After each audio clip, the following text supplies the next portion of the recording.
No one from my family showed up to my graduation, not even my husband or my kids. They went to my brother's barbecue instead. As I left the stage, my phone vibrated with a text from my husband. "We need to talk. Urgent." My screen lit up with 45 missed calls. You know that feeling?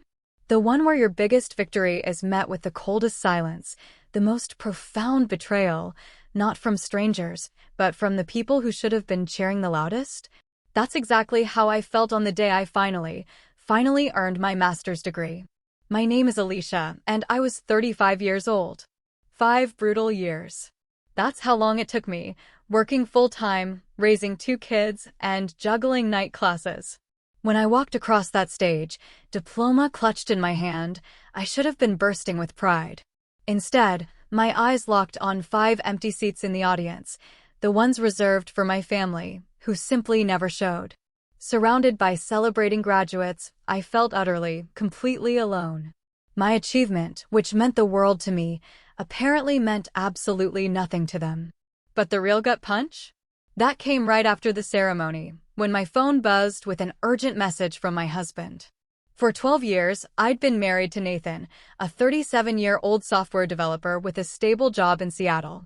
We had Ethan, our 14-year-old, going through that classic parents are embarrassing phase, and Sophia, our bright 11-year-old, who was diving headfirst into her social life. We lived in a modest, comfortable 4-bedroom house, nothing fancy, but it had a small yard for the kids on those rare sunny Seattle days. My job as a financial analyst at Franklin Financial Services was demanding, often 50-plus hours a week, especially during tax season. I was good at it, precise with numbers, patient with difficult clients. Yet, year after year, I watched male colleagues, with less experience, leapfrog over me for promotions. "You need more credentials," my boss would say. "A bachelor's is good, but everyone has that. If you want senior management, you need a master's." After the 3rd time being passed over, I made a decision. I was getting that MBA, no matter what it took. The university across town offered evening classes, perfect for working professionals. 5 years, part-time study. I told myself it was an investment. What I didn't fully grasp was just how punishing the schedule would be. My days started at 5:30 a.m., making breakfast, packing lunches. Then a full workday, rushing to class 3 evenings a week from 6 to 9 p.m., coming home exhausted to dirty dishes and unchecked homework. Weekends weren't for relaxing.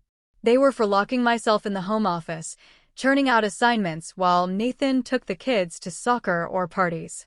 "Mom is always studying," I once overheard Ethan complain to Nathan. "She never has time for us anymore." Those words stung, but I pushed them down. This was temporary. This was for our future. More financial stability, maybe even that Disney World trip the kids begged for. Then there was my brother, Derek. 3 years older, the golden child. Successful real estate business, waterfront house, bachelor freedom, expensive hobbies. Our parents, 2 states away in California, made no secret of their preference. They attended every one of his football games growing up, but frequently missed my academic competitions. As adults, they'd drop everything to help Derek renovate his kitchen, but found excuses when I needed help with the kids during final exams. "Your brother is just more fun to be around," my mother once told me, after I confronted her. "You're always so serious and busy with your responsibilities." The irony was a bitter pill. Being responsible was somehow a defect. Despite these constant frustrations, I persevered. I wrote papers until 1 or 2 a.m., studied flashcards during lunch breaks, sacrificed vacations for coursework. Friends invited us to parties, weekend getaways. I usually declined. I just didn't have the time. Nathan, to his credit, was supportive at first. He picked up some slack, encouraged me when I felt overwhelmed. But as the years dragged on, his patience wore thin. "How much longer is this going to take?" he'd ask. "The kids barely see you." "Just 2 more years," I'd say. Then 1 more year, then just a few more months. By the time graduation finally approached, our marriage was strained. We still loved each other, but a chasm had grown between us. Nathan had developed his own routines, his own social circles. often taking the kids to events or to visit his parents without me. I had missed so many family dinners, school performances, and outings that they'd simply learned to function without me. This is why graduation meant so much. It wasn't just the degree or the career boost. It was a chance to show my family, especially my children, that all those sacrifices had been for something meaningful. I wanted them to see me walk across that stage, to feel proud, to understand that women could pursue education at any stage of life. I wanted that moment of collective celebration. When I graduate, I told Nathan 6 months out, I want everyone there. You, the kids, my parents, even Melissa from Phoenix. This is going to be a big day for all of us. He nodded, squeezed my hand. Of course, babe. We wouldn't miss it for the world. Those words would soon ring so hollow. I started planning meticulously. The university email said guest tickets were limited. I immediately requested the maximum 6. Nathan, Ethan, Sophia, Mom, Dad, Melissa. I called my parents in California. They wrote it down. We'll try our best, sweetie, my mother said, already sounding like she was hedging. Still, I was optimistic. This was my graduation. Surely, they'd prioritize it.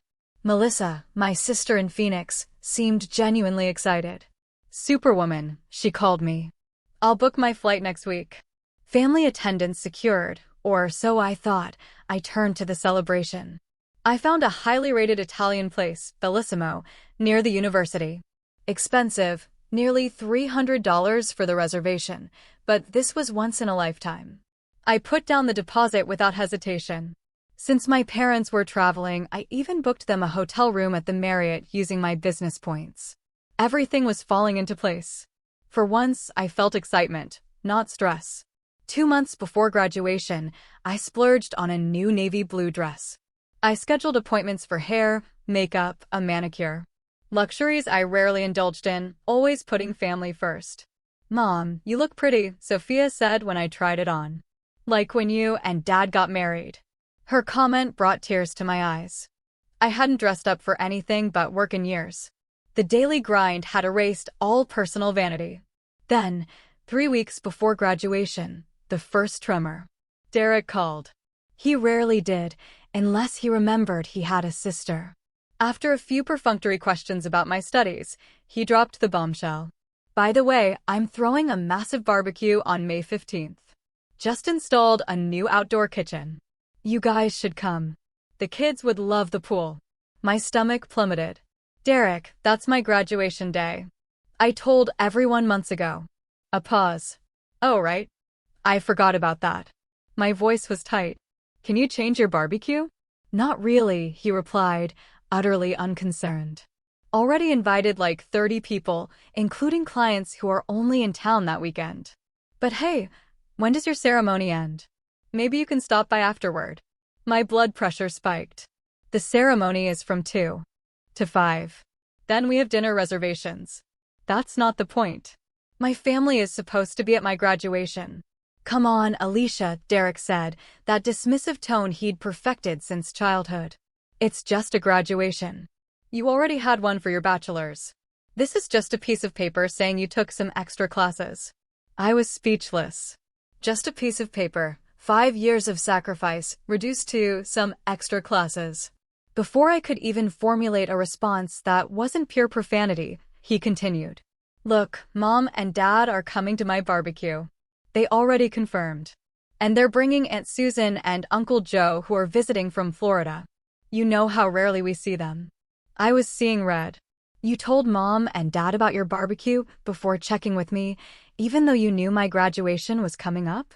I didn't realize it was such a big deal, he said defensively. You're 35, not 22. It's not like this is your first rodeo. We argued for 10 more minutes. Derek wouldn't budge. I hung up, shaking with anger, fighting back tears. I immediately called my mother, desperately hoping she'd see reason. Mom, Derek scheduled a barbecue on my graduation day. You can't go to that instead. Her response was infuriatingly diplomatic. Oh dear, what bad timing. Can you both reschedule? No, Mom.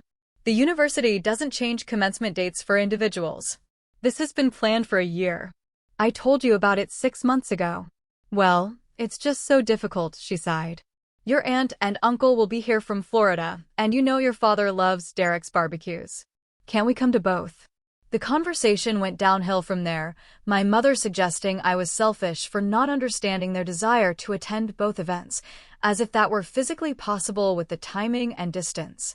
That evening, I tearfully recounted everything to Nathan, expecting his unwavering support. He listened, rubbing my back. Your family has always been like this, he said soothingly. But hey, you'll still have us there, cheering you on. Me and the kids will be your fan club. That's what really matters, right? His words calmed me somewhat. He was right. As long as my immediate family, my husband and children, were there, I could handle my parents' predictable preference for Derek. After all, Nathan and the kids had witnessed the daily struggle, the late nights, the stress, the missed family events. They understood what this achievement meant to me. Promise me you three will be there, I said, looking into his eyes. No matter what. I promise, Nathan replied, kissing my forehead. Nothing could keep us away. I wanted so desperately to believe him. The day before graduation dawned with a flurry of last-minute preparations. I picked up my cap and gown, polished my best black pumps, charged my phone and camera. My excitement was tinged with anxiety. Despite Nathan's assurances, I couldn't shake the feeling that something would go wrong. I'd received a formal email from my parents 2 days earlier, in overly polite language, explaining they'd be at Derek's barbecue instead. They promised to take me to dinner next time they were in town. I'd read it once, then deleted it. Melissa had also backed out, calling with genuine regret that her youngest had chickenpox. I understood, but it added to my growing sense of abandonment. At least I still have you three, I said to Nathan as we prepared dinner. He nodded distractedly, focused on his phone. He'd been texting frequently all day, but I thought nothing of it. Until my own phone rang. It was my mother. Alicia, I just wanted to call and see if the kids are still coming to Derek's tomorrow. He's setting up games for all the children, and Sophia and Ethan are on his list. I nearly dropped the pot of pasta. What? No, Mom. The kids are coming to my graduation with Nathan. Oh, she sounded confused. Derek said Nathan mentioned bringing them to the barbecue. There will be several families there with children their age. And Derek hired a lifeguard for the pool. They'd have much more fun than sitting through a long ceremony. My hands were shaking as I set down the pot. I looked at Nathan, who was suddenly very interested in chopping vegetables. Mom, I need to go, I said abruptly, ending the call. The silence in the kitchen was deafening until I broke it. Nathan, why does my mother think you and the kids are going to Derek's barbecue tomorrow? He wouldn't meet my eyes. I might have mentioned to Derek that the kids were asking about the party. They heard about the pool and games from their cousins. He finally looked up, a mix of guilt and defiance. And you told him you were bringing them without discussing it with me first. Alicia, be reasonable. The ceremony is going to be 3 hours of sitting quietly while hundreds of names are called. The kids will be bored out of their minds. So instead of teaching them about supporting family and celebrating achievements, you're teaching them that fun always comes first? My voice was rising. This graduation represents 5 years of sacrificing time with them to build a better future for us. Do you not think it's important for them to see that hard work pays off? Nathan sighed heavily. Of course, I do, but the kids really want to go to the barbecue. Ethan's been talking nonstop about swimming, and Sophia heard her friend Jasmine from soccer will be there. Derek invited her whole family. So, what are you saying? I asked, though I already knew. That you want to take our children to a barbecue instead of watching their mother graduate with honors? Can't we compromise? Nathan suggested, his tone irritatingly reasonable. Maybe I take the kids to the barbecue and we meet you at the restaurant afterward? Or I could come to the ceremony alone and pick you up after dropping the kids at Derek's. I stared at him in disbelief. Do you hear yourself? This isn't about negotiating a business deal. This is about being there for me on one of the most important days of my life. You're being dramatic, Nathan muttered. It's just a graduation ceremony. Just a graduation ceremony, the exact words Derek had used. As if my accomplishment was trivial, a minor inconvenience in their social calendars. 5 years, Nathan. I said, my voice quivering. 5 years of missing bedtimes, of studying until 2 a.m., of using every vacation day for exams instead of family trips. 5 years of you complaining about my absence, of the kids feeling neglected, of me carrying guilt on top of exhaustion. And now that it's finally over, now that I want one day, just one single day, of recognition and support, you're all too busy with the barbecue. The kids should be able to decide for themselves, he countered. They're 14 and 11. Of course, they'd choose a pool party over a graduation ceremony. That's why parents make decisions based on values, not on what's more fun. The argument escalated. Ethan and Sophia came downstairs, drawn by our raised voices. When they realized what we were fighting about, they predictably sided with their father. Ethan declared only nerds cared about graduation ceremonies, and Sophia tearfully asked why I wanted to ruin their fun. I went to bed that night without eating, too upset to stomach food. Nathan slept on the couch, a rare occurrence. As I lay awake, staring at the ceiling, I wondered how we'd reached this point. How had my family become so disconnected from my life, so dismissive of my achievements? The irony was painful. I had pursued this degree primarily for them, to provide a better lifestyle, to be a role model. Yet, they couldn't give me a single afternoon of support in return. I cried silently into my pillow, mourning not just tomorrow's inevitable disappointment, but something deeper, a fundamental misalignment in how my family and I valued each other's lives. Sleep evaded me. My graduation outfit hung like a ghost in the corner, a symbol of tomorrow's empty celebration. I woke disoriented after only a few hours of restless sleep. For a moment, I forgot the argument, my mind automatically shifting to graduation day excitement. Then, reality crashed back.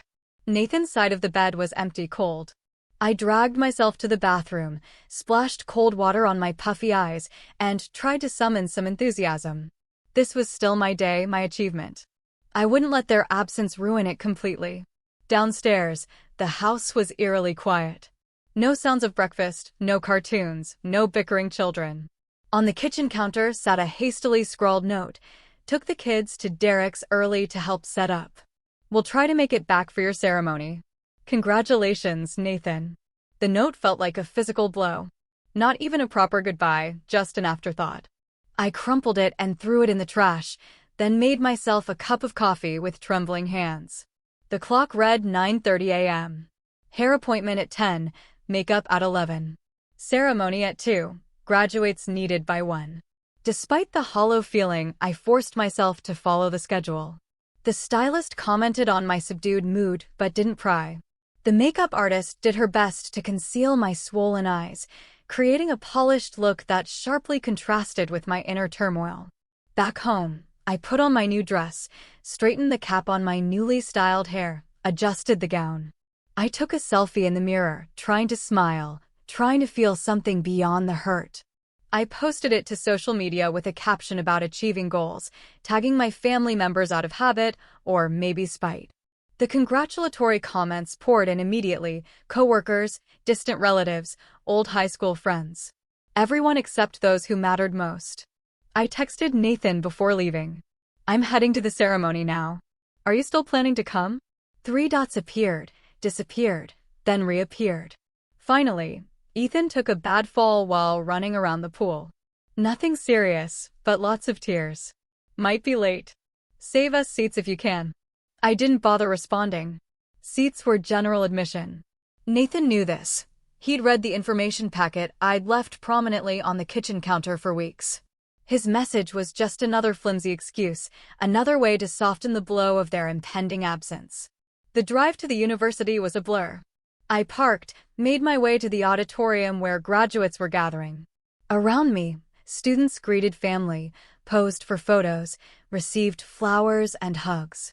I kept my head down, focusing on finding my place in the alphabetical lineup. My phone buzzed with messages of encouragement from Linda, my closest work friend, and from Professor Jenkins, my favorite instructor. Their words were kind, but only emphasized the silence from my family. The graduates processed into the main hall to pomp and circumstance, an ocean of identical black gowns. From the stage, I scanned the audience irrationally, hoping to spot Nathan and the kids slipping in late. The ceremony began. When my department was called, I rose. In those moments of anticipation, I made a decision. I would enjoy this moment for myself, not for anyone else. I had earned this. Alicia Marie Williams, Master of Business Administration with honors. I walked across the stage, head held high, shook the dean's hand, accepted my diploma case, moved my tassel. Polite applause, the same for every other graduate. No distinctive cheers, no special whistles, just the anonymous recognition of strangers witnessing another stranger's milestone. Back in my seat, I felt oddly calm. The hurt was still there, but it had crystallized into something harder, something that felt like resolve. I sat through the rest of the ceremony in a detached state, clapping automatically, my mind already wandering to what would come next. How I would address this betrayal with my family. What it meant for my marriage, for my relationship with my children, for my very sense of self-worth. When the ceremony ended, graduates flooded the lawn for photos. I stood awkwardly at the periphery, watching families reunite. Flowers exchanged, champagne bottles popped. I took a few obligatory photos with classmates, feeling like an imposter in their joy. I checked my phone obsessively. No messages from Nathan, no calls from the kids. Nothing from my parents or Derek. I scrolled through social media. Derek had posted photos of his barbecue, tagging my parents, Nathan, and the children. They were all smiling, gathered around a fire pit, roasting marshmallows. The timestamp showed it had been posted 30 minutes ago, right in the middle of my graduation ceremony. Something broke inside me. A dam of emotions I'd been holding back all day burst. I found a quiet corner behind the science building and let myself cry, ugly, heaving sobs that smeared my carefully applied makeup and left me gasping for breath. When I finally composed myself, I decided to cancel the restaurant reservation. No point in keeping it now. As I pulled up the number, a text appeared from Nathan. "We need to talk. Urgently." Immediately afterward, I noticed something that sent a chill through me.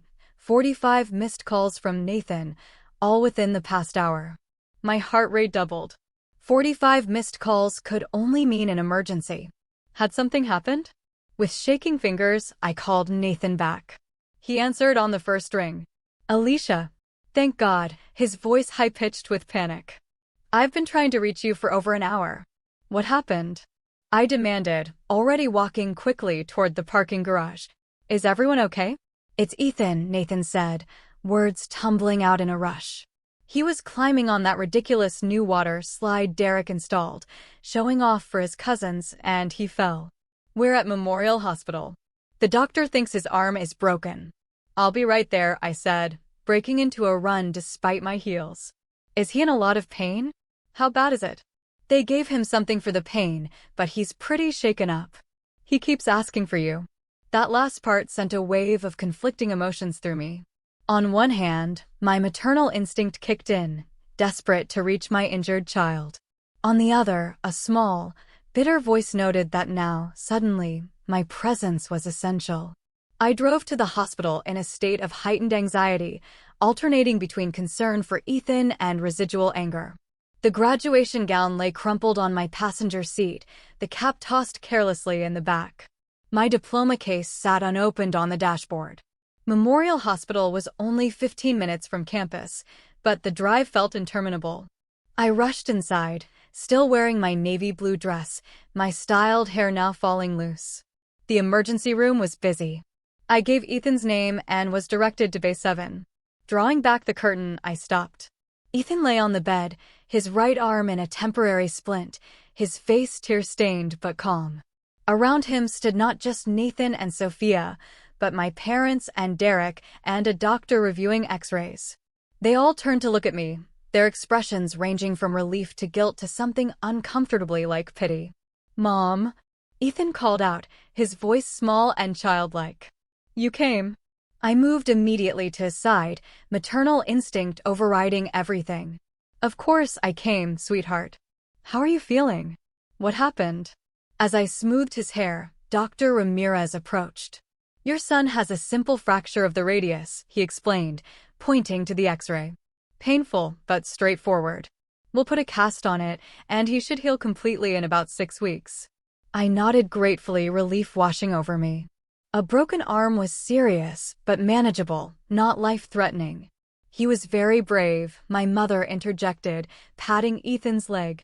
Barely cried at all after the initial shock. I acknowledged her with a tight smile, but couldn't bring myself to engage further. The fact that they were all here, gathered around my son, when they couldn't be bothered to attend my graduation, felt like salt in an open wound. Derek stepped forward, his expression contrite. Thank God you got here, sis. The little man has been asking for you nonstop.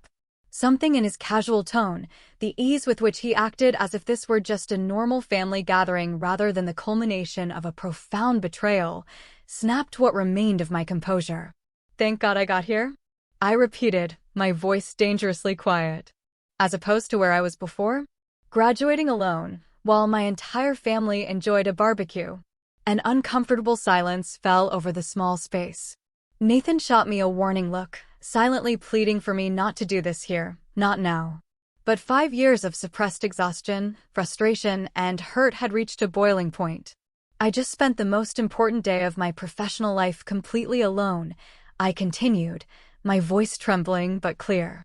No husband, no children, no parents, not even a single text message of congratulations, because a barbecue and a pool party were more important than 5 years of sacrifice and hard work. Alicia, my father began, his tone placating. This is hardly the time or place. When would be a better time, Dad?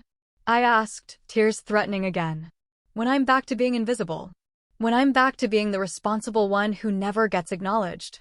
When I'm back to putting everyone else first, while none of you can spare a single afternoon for me. My mother looked genuinely confused. Honey, we didn't realize it meant this much to you. Asterisk, it's just a ceremony, asterisk, I repeated hollowly. Just like it's just a degree, just an accomplishment, just my life. Derek, clearly uncomfortable, attempted to deflect. Look, what matters now is that Ethan is going to be okay. This was an emergency situation. And if there hadn't been an emergency? I challenged him. Would any of you have regretted missing my graduation? Would you have even thought about me at all today? The silence that followed was answer enough. Nathan stepped forward, placing a hand on my arm. Alicia, you're upset, and you have every right to be, but Ethan needs calm right now. I looked at my son, who was watching the adult drama unfold with wide, anxious eyes. Sophia stood beside him, chewing her lip nervously. They didn't deserve to witness this, to be caught in the crossfire of adult resentments. You're right, I conceded, taking a deep breath. Ethan needs us to focus on him right now. I turned my attention fully to my son, asking him about the doctor's examination, making sure he understood what would happen next with the casting.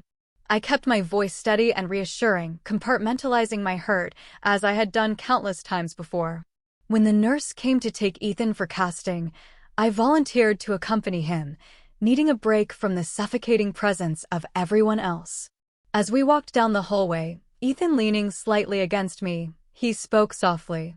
I'm sorry I missed your graduation, Mom. I really wanted to go to the party, and Dad said it would be okay. I swallowed hard. It's not your fault, sweetie. Adults made those decisions, not you. But you're sad. Yes, I admitted, seeing no point in lying. I am sad. But I'm also very proud of myself, and I hope someday you'll understand why today was important. He nodded solemnly, his young face contemplative in a way that made him look suddenly older. I'm proud of you too, Mom. Even if I didn't see you get your diploma thing. His simple words were the first genuine recognition I'd received all day, and they meant more coming from him than they would have from anyone else. After Ethan's arm was properly cast, we returned to find the emergency room bay empty, except for Nathan. He explained my parents and Derek had gone to get coffee.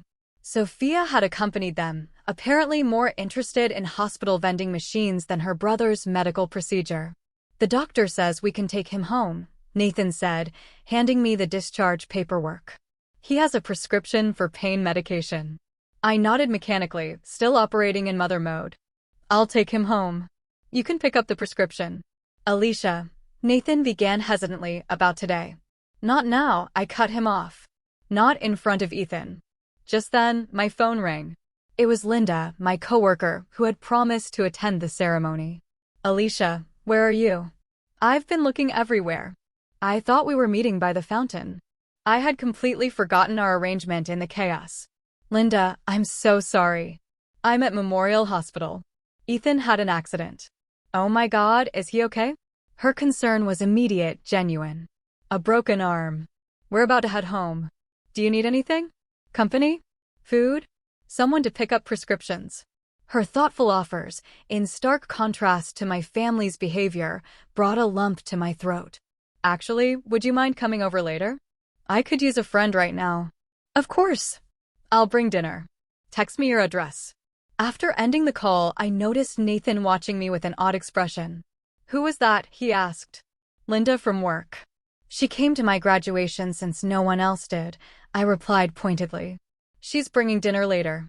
Before he could respond, my parents and Derek returned with Sophia, all carrying hospital cafeteria coffees and snacks.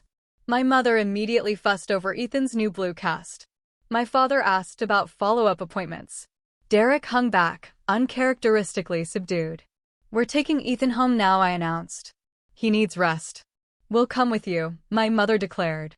You'll need help with dinner and getting him settled.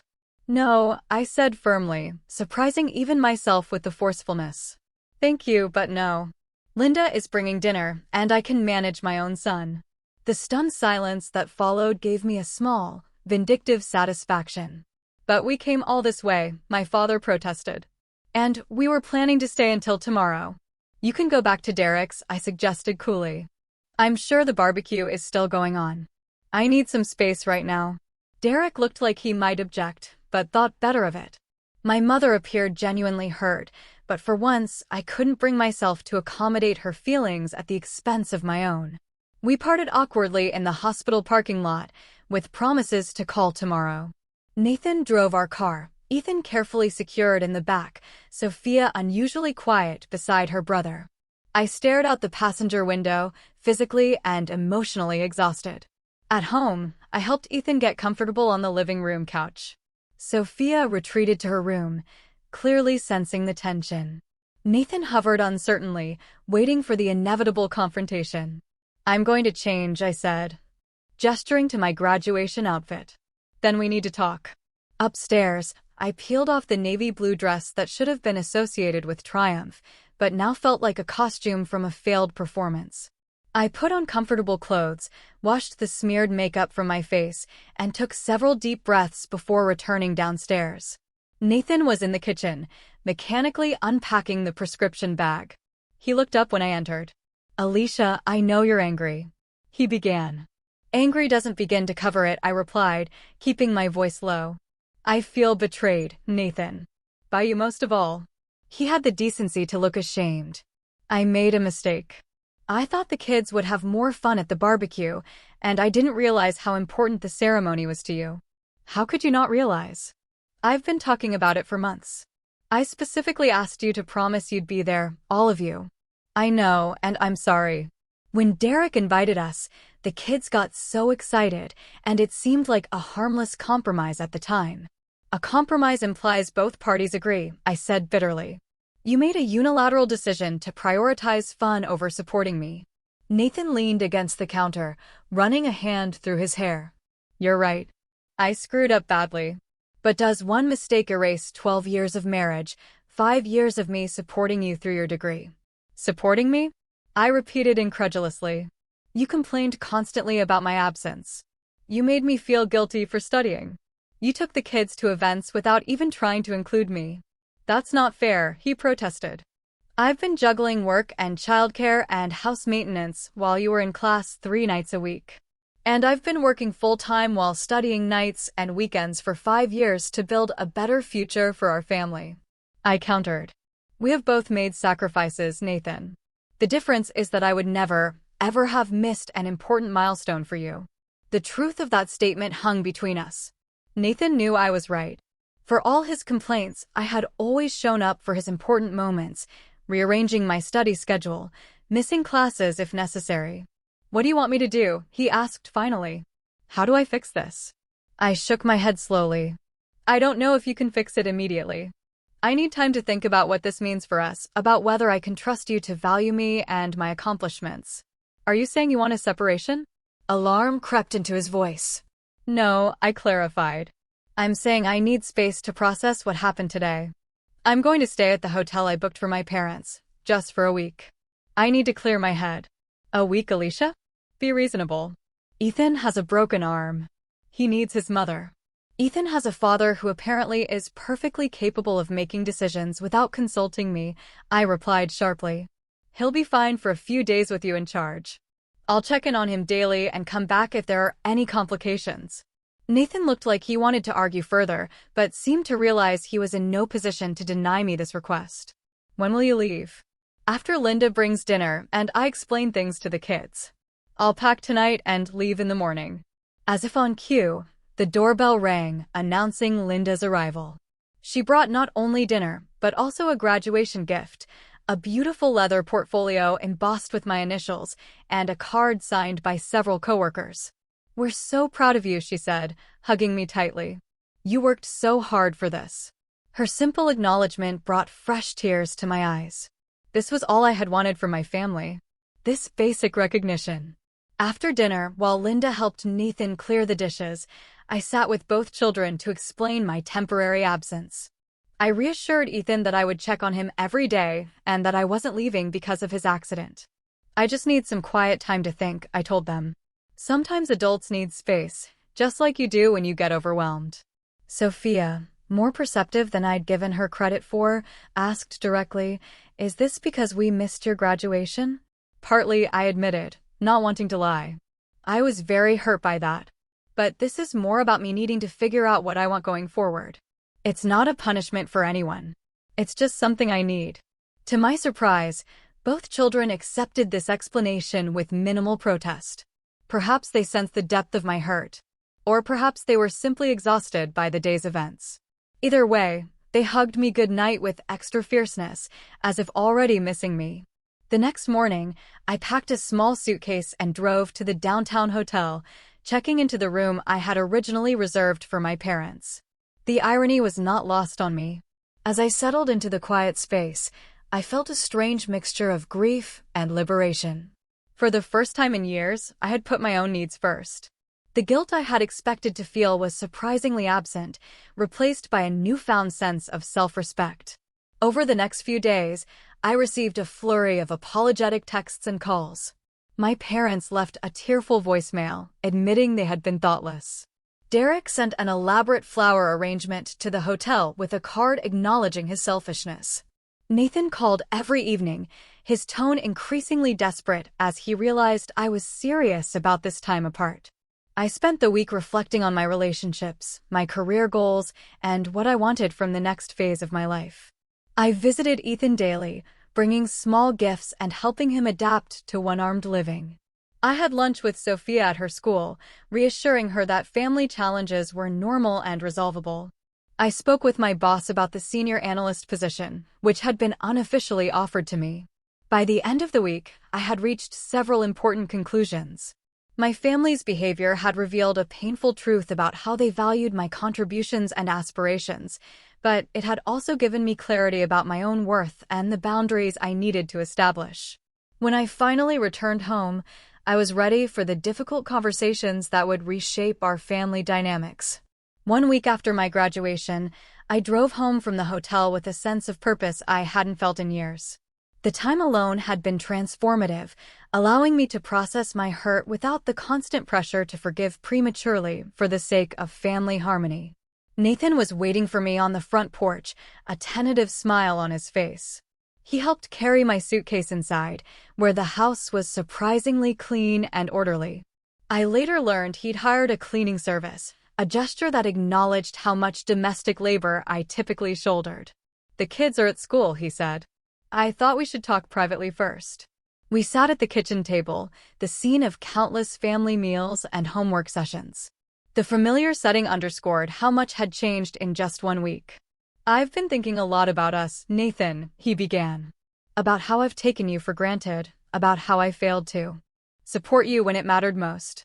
I nodded, appreciating his directness. "I've been thinking too," I said, about what I need from this marriage going forward. "Tell me," he said. And for perhaps the first time in years, he seemed genuinely ready to listen. "I need respect for my accomplishments, not just lip service. I need a true partner who values my goals as much as his own and the children's. I need to stop being the default parent, the default housekeeper, the one whose needs always come last." Nathan didn't become defensive. Instead, he acknowledged the truth. "You deserve all of that. I see now how I've been putting you last, even while complaining about your absence. It was unfair and hypocritical." We talked for hours, more honestly than we had in years. Nathan revealed his own insecurities about my educational advancement, fearing I would outgrow him professionally. I shared my resentment over bearing the mental load of family management while pursuing my degree. We discussed practical changes, like hiring occasional help with housework and creating a fair division of parenting responsibilities. When the children returned from school, we had a family meeting. Ethan, his cast now decorated with colorful signatures, sat solemnly as we explained we were working through some challenges, but were committed to being stronger as a family. "Does this mean you're staying, Mom?" Sophia asked, her voice small. "Yes," I assured her. "But it also means some things will be different. I'll be starting a new position at work soon with more responsibility, and everyone in this family needs to contribute more at home." To my surprise, both children readily agreed. Ethan volunteered to take over lawn mowing duties once his arm healed, while Sophia offered to be responsible for laundry sorting. They seemed almost relieved to have concrete ways to help maintain our household. Over the next few days, I had similarly forthright conversations with my parents and Derek. I invited them over individually, not wanting to feel outnumbered. My parents arrived first, bearing gifts and apologies. My mother handed me a card containing a substantial check, clearly hoping to buy forgiveness. I returned it to her gently but firmly. "This is not about money," I explained. "This is about recognizing a pattern that has existed my entire life. Derek's events always take priority. His achievements are celebrated while mine are minimized." My father looked genuinely surprised. "We had no idea you felt this way, Alicia." "That's part of the problem," I replied. "You never asked. You never noticed." The conversation was uncomfortable, but necessary. I didn't demand dramatic promises. Instead, I established clear boundaries. I would no longer accept last-minute cancellations or secondary status in family priorities. I would no longer exhaust myself trying to earn approval that was freely given to my brother. Derek's visit was equally revealing. Without the buffer of our parents or my children, he was forced to confront his role. "I never intentionally tried to overshadow you," he insisted. "Intent does not erase impact," I countered. "Your barbecue could have been scheduled for any weekend. You chose my graduation day, then refused to change it." To his credit, Derek didn't make excuses. "You're right. I've been selfish. I think I've gotten used to being the center of attention in this family." We reached an understanding that would require ongoing effort. I didn't expect decades of patterns to change overnight, but I was no longer willing to accept being an afterthought in my own family story. The weeks that followed brought gradual healing. Ethan's arm mended steadily, a visible reminder of how resilience can follow injury. My promotion to senior analyst came through, complete with a significant salary increase and a private office. The extra income allowed us to hire a weekly cleaning service, relieving some domestic burden. Nathan followed through on his promises, taking on more parenting responsibilities and making a point to celebrate my professional achievements publicly. The children, watching their parents model new behaviors, began showing more appreciation for my contributions. Perhaps the most meaningful gesture came a month after graduation, when Derek organized a small surprise party specifically to celebrate my master's degree. He invited my close friends and colleagues, ordered a cake decorated with my university's colors, and gave a speech acknowledging my determination and intelligence. My parents attended, bringing a framed professional photograph of me in my graduation regalia that they had commissioned from the university's photographer. It was a lovely evening, but its significance went beyond the celebration itself. It represented a shift in how my family perceived my accomplishments, a recognition that my milestones deserved the same attention and respect as anyone else's. As I prepared to hang my diploma in my new office, I reflected on the unexpected journey that had followed my graduation day. What should have been a simple celebration had instead become a catalyst for profound change in my most important relationships. I had learned that sometimes the greatest gift of education is not the degree itself, but the self-knowledge that comes with it. I had learned that standing up for myself did not mean losing my family, but rather creating healthier connections based on mutual respect. I had learned that setting boundaries, though initially painful, ultimately allows for more authentic relationships. Most importantly, I had learned that my worth was not determined by others' recognition, but by my own sense of accomplishment and integrity. The empty seats at my graduation had initially felt like rejection, but they had ultimately led to a fuller understanding of my own value and the courage to demand that others recognize it, too. Sometimes, the deepest wounds lead to the most significant growth.